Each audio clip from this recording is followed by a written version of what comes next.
Last এপিসোডে আমরা দেখেছিলাম ক্যাপ্টেন ভার্মিলিয়ান আর ক্যাপ্টেন মারিওলোনা সিস্টার থেরেসার সিস্টারের কাজে 15 বছর পুরনো হওয়ার কারণে একটা পার্টি রেখেছে। আর সেই পার্টির মধ্যে তারা অনেক বেশি এনজয় করে, আর এরই সাথে সেখানে তাদের মধ্যে কিছু ফাইটও হয়। আর সবশেষে সিস্টার থেরেসা বলে, আমার 80 বছর পূরণ হওয়ার পর তোমাদেরকে আবার এরকমই একটা পার্টি রাখতে হবে। এই এপিসোডটা শুরু করার আগেই আমি আপনাদেরকে বলে দিচ্ছি, এটাও একটা ফিলার এপিসোড, আর এই এপিসোডের পর থেকেই অরিজিনাল ফাইট আর ট্রেনিং শুরু হবে। তাহলে আর কথা না বাড়িয়ে শুরু করা যাক। এই এপিসোডের শুরুতে আমরা দেখতে পাই আস্থা ট্রেনিং করে অনেক বেশি ক্লান্ত হয়ে গেছে। তখনই ফিনরাল আস্থাকে বলে, আমি একটা কার্স চাইল্ড। এটা শুনে নোবেল বলে, না তুমি কোনো কার্স চাইল্ড না, তুমি শুধু একটা পারওয়ার্ট। এটা শুনে ফিনরাল টেবিলের মধ্যেই তার মাথা মারতে শুরু করে আর বলে, নোবেল প্লিজ আমাকে এইসব কিছুর জন্য ক্ষমা করে দিও। তখনই ফিনরালের ল্যাঙ্গ্রেসের বলা কথাগুলো মনে পড়ে, যে সে বলেছিল তুমি একটা কার্স চাইল্ড, এর কারণ তুমি একটা প্লে বয়, কিন্তু এরপরও তুমি আজ পর্যন্ত কোনো মেয়েকে পটাতে পারোনি। সত্যি তুমি তো একটা লুজার।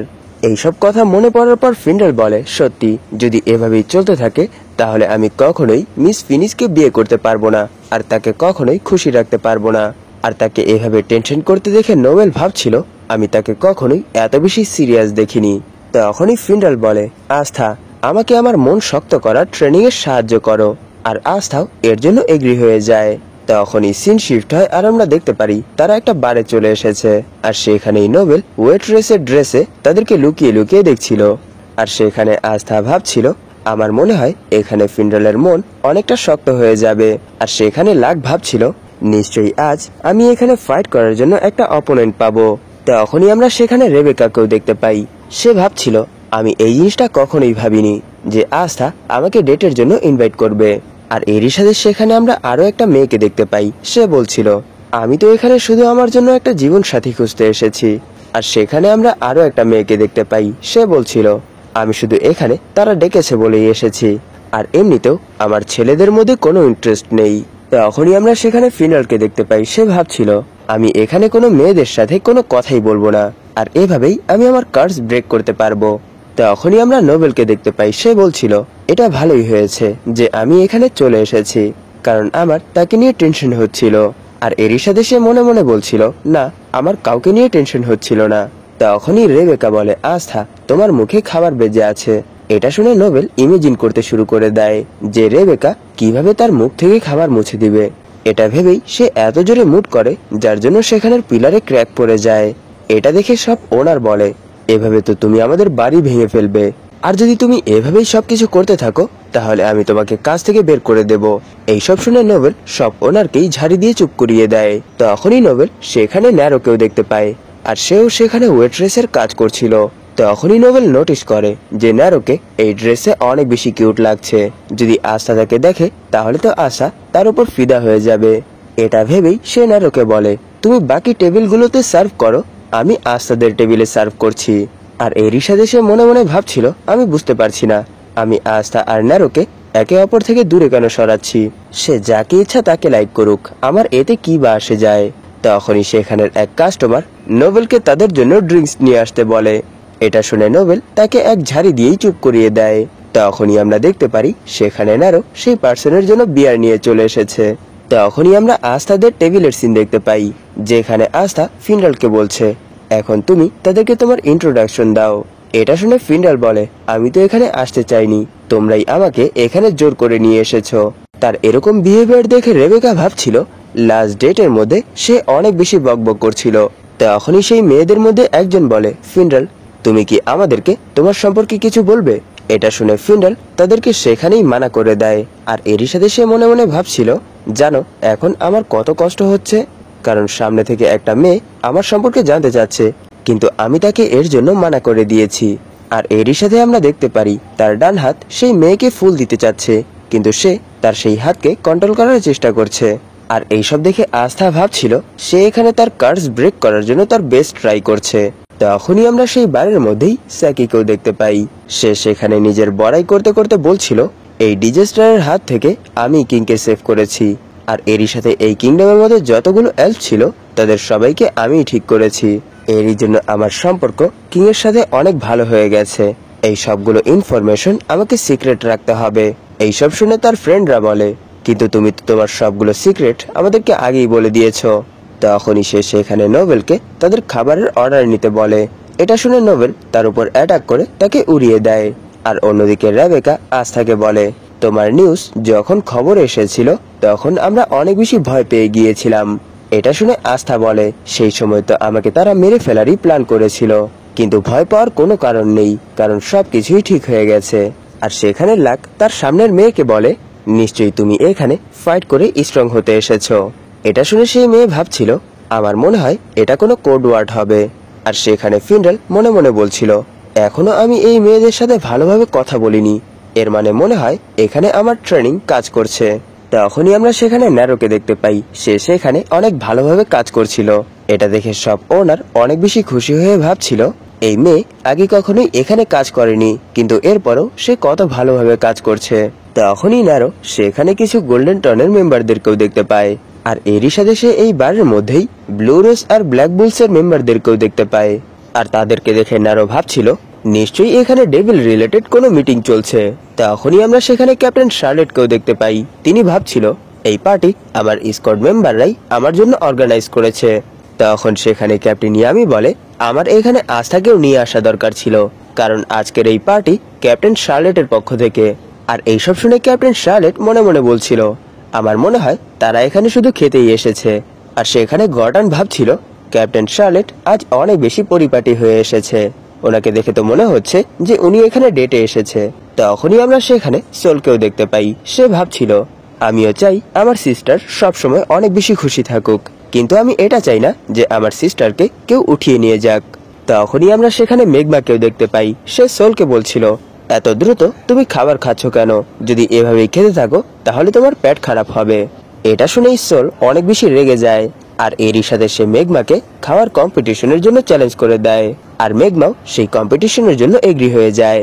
আর সেখানে ক্যাপ্টেন শার্লেট ভাবছিল, এই ড্রেস অনেক ছোট, কিন্তু আমি পুলিং এর উপর বিলিভ করি। তখনই আমরা একটা ফ্ল্যাশব্যাক দেখতে পাই, যেখানে পুলিং বলছে, আমি একজন লাভ গুরু। ম্যাজিক নাইটের মধ্যে যতগুলো মেম্বার আছে তাদের যদি কখনো লাভ রিলেটেড প্রবলেম হয় তাহলে তারা সেই প্রবলেমের সমাধানের জন্য আমার কাছে আসে। আর এটা সত্য যে আমি আমার নামের মতোই একটা লাভ অ্যাঞ্জেল। আর প্রেজেন্টে সে ভাবছিল, এই সময় ক্যাপ্টেন শার্লেটকে কত বেশি বিউটিফুল লাগছে, কিন্তু এরপরেও কেন ক্যাপ্টেন ইয়ামি ওনাকে কোনো ভাও দিচ্ছে না। তখনই ক্যাপ্টেন ইয়ামি বলে, শার্লেট আজ তুমি এত অদ্ভুত ড্রেস পরে আছো কেন? এটা শুনে ক্যাপ্টেন শার্লেট অনেক বেশি শক হয়ে যায়। আর এরই সাথে তিনি বলে, এইসব কথা তার মুখে শোভা পায় না যে শুধু একটা রোপ আর আন্ডারওয়্যার পরে ঘোরাঘুরি করে। এরকম সিচুয়েশন দেখে পুলিং ভাবছিল, আমি এটা জানতাম না যে ক্যাপ্টেন ইয়ামি এত বড় বোকা। এইসব ভেবেই পুলিং একটা সিক্রেট মিটিং রাখে। আর সেই মিটিং এর মধ্যে আসার পর ক্যাপ্টেন শার্লেট বলে, তোমাদের ক্যাপ্টেন অনেক বড় ভীতু, এর জন্য তোমরা আমাকে ক্ষমা করে দিও। তখনই পুলিং বলে, আমার কাছে আরো একটা প্ল্যান আছে। এবার সেখানে যাওয়ার পর আপনি ওনার প্লেটে বেশি বেশি করে খাবার তুলে দিবেন, এতে করে উনি অনেক বেশি খুশি হয়ে যাবে।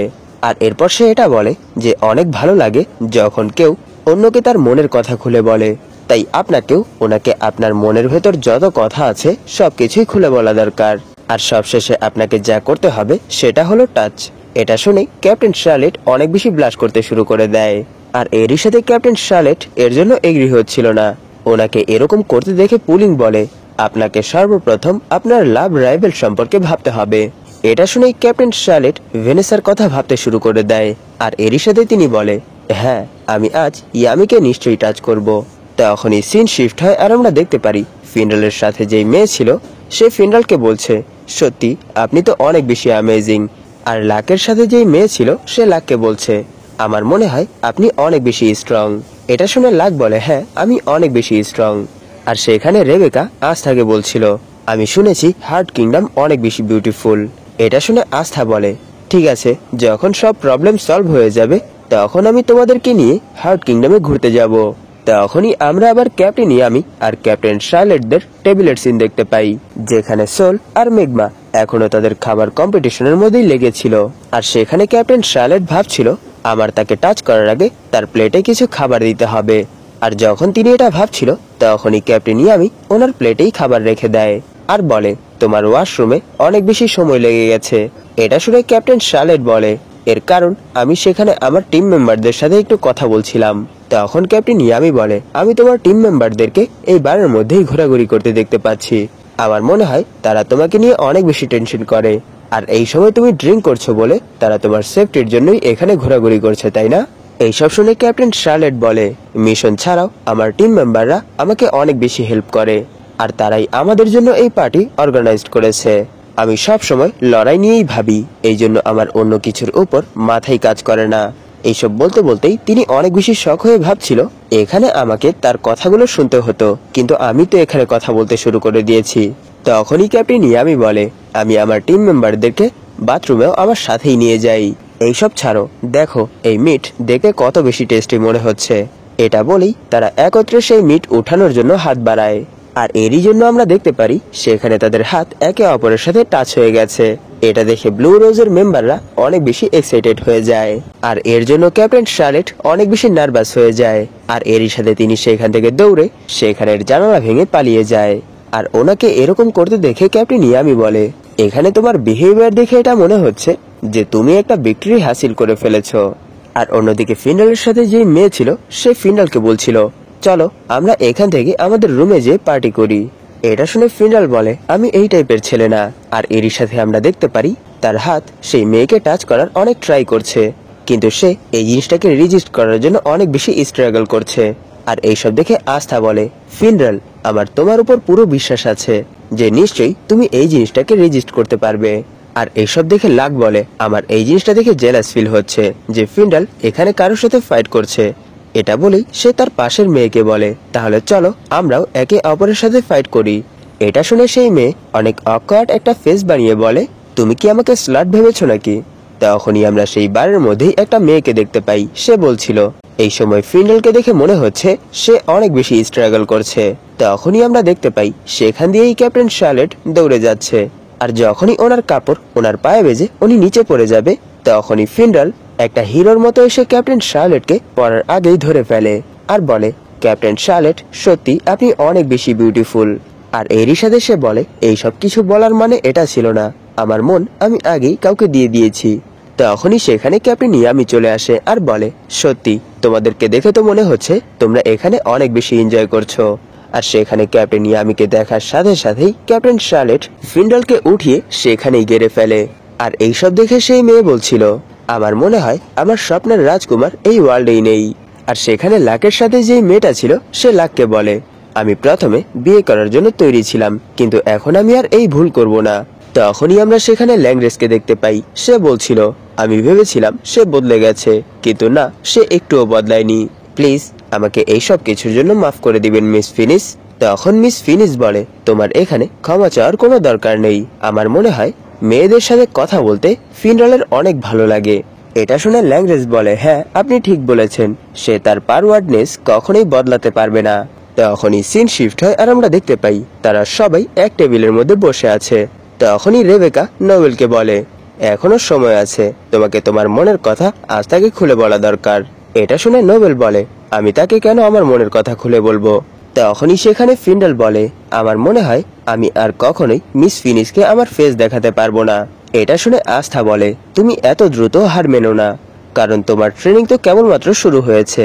আর সেখানে ক্যাপ্টেন ইয়ামি ক্যাপ্টেন শার্লেটকে বলে, সত্যি তুমি তো সেখানে অনেক অ্যামেজিং পারফর্ম করেছো, তাহলে বলো তুমি ফিন্ডালকে নিয়ে কি ভাবো? এটা শুনে ক্যাপ্টেন শার্লেট বলে, কোনো পুরুষ আমার মন নিতে পারবে না, এর কারণ আমি প্রথমেই আমার মন কাউকে দিয়ে দিয়েছি। এটা শুনে ক্যাপ্টেন ইয়ামি বলে, হ্যাঁ আমি এটা বুঝতে পারছি যে তুমি তোমার কাজকেই তোমার পার্টনার বানিয়ে ফেলেছো। তখনই আমরা দেখতে পারি পোলিং তার ম্যাজিকের সাহায্যে ক্যাপ্টেন শার্লেটকে ক্যাপ্টেন ইয়ামির পাশে বসিয়ে দেয়। তখনই ক্যাপ্টেন ইয়ামি বলে, তাহলে চলো এই 6 মাস আমরা আমাদের বেস্ট ট্রাই করি, আর ট্রেনিং এর সাহায্যে আমরা আমাদেরকে ডেভিলের সাথে ফাইট করার জন্য তৈরি করি। এখানে ক্যাপ্টেন ইয়ামির এই কথার সাথেই এই এপিসোড এখানেই শেষ হয়ে যায়। ধন্যবাদ আপনাদের এই পর্যন্ত দেখার জন্য। তাহলে দেখা হবে এর পরের এপিসোডে।